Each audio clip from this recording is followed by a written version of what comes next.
ఇక్కడికి విచ్చేసిన కార్యకర్త దేవుళ్ళందరికీ పేరు పేరు నేను నమస్కారాలు తెలియజేసుకుంటున్నాను.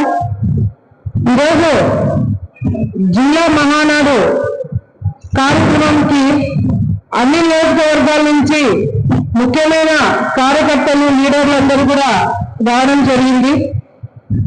ముఖ్యంగా నియోజకవర్గాల్లో కూడా మనము మహానాడులు పెట్టుకొని ఆ నియోజకవర్గంలో ఉన్న తీర్మానాలు చేసుకొని మళ్ళీ జిల్లా మీటింగ్ పెట్టుకొని ఈ మహానాడులో తీర్మానాలు చేసి మనకి కడపలో జరగబోతున్న మహానాడులో ఈ తీర్మానాన్ని కూడా మన నాయకుడు చంద్రబాబు నాయుడు గారు దృష్టికి తీసుకెళ్ళడం జరుగుతుంది.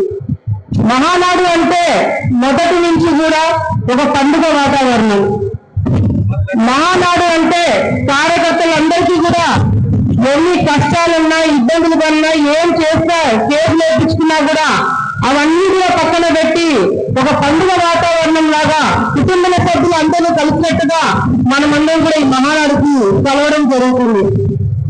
కేవలం మన రాష్ట్రమే కాకుండా ఇతర రాష్ట్రాలు ప్రపంచంలో ఉన్న తెలుగు వాళ్ళందరూ కూడా మహానాడులో ఏం జరుగుతోంది, మహానాడులో నాయకులు ఏం మాట్లాడుతున్నారు, మన రాష్ట్ర భవిష్యత్తు కోసము తెలుగుదేశం పార్టీ ఎటువంటి నిర్ణయాలు తీసుకోబోతున్నారు అనేది కూడా చర్చించడం జరుగుతుంది.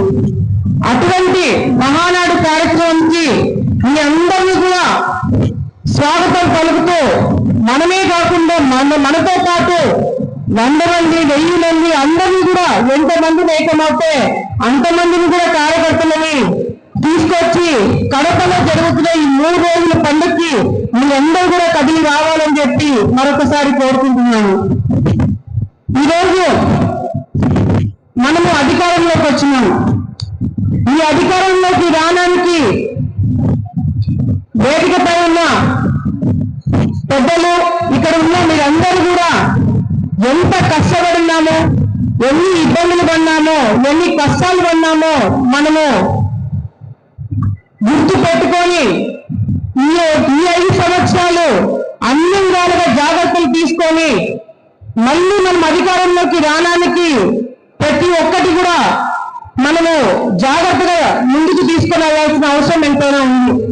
ఇది కేవలం మన పార్టీ కోసమే, మన కార్యకర్తల కోసమే కాదు, రాష్ట్ర భవిష్యత్తు బాగుండాలంటే మళ్ళీ ఎన్డీఏ ప్రభుత్వం ఉంటేనే బాగుపడుతుంది రాష్ట్రం అనే నమ్మకము ప్రజల్లోకి వచ్చింది. మనం ఏ చిన్న పొరపాట్లు చేసినా కూడా అవి ఇతర పార్టీలు దాన్ని అడ్వాంటేజ్ తీసుకొని మన మీద వాడతారు. అందుకే ఈ 5 సంవత్సరాలు కూడా మనం చాలా జాగ్రత్తగా మన కార్యకర్తలని మన వాళ్ళందరినీ కూడా చూసుకొని ముందుకెళ్లాల్సిన అవసరం ఎంతైనా ఉంది. గత ప్రభుత్వంలో ఇబ్బందులు పడినాము.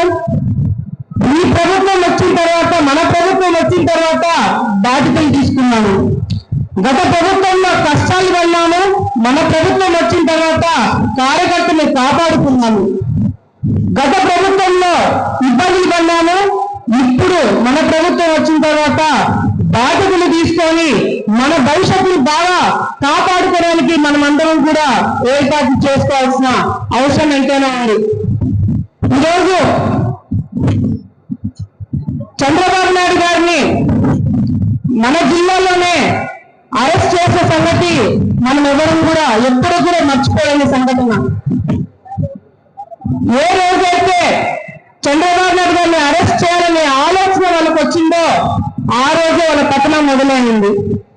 ప్రతి ఒక్క నియోజకవర్గంలో కార్యకర్తలందరూ దీక్షలు చేసినారు, పూజలు చేసినాము, మసీదులకు వెళ్ళినాము, చర్చిలకు వెళ్ళినాము. ఆయన రావాలని చెప్పి మనస్ఫూర్తిగా బయటికి రావాలని చెప్పి మనం అందరం కూడా కోరుకోవడం జరిగింది.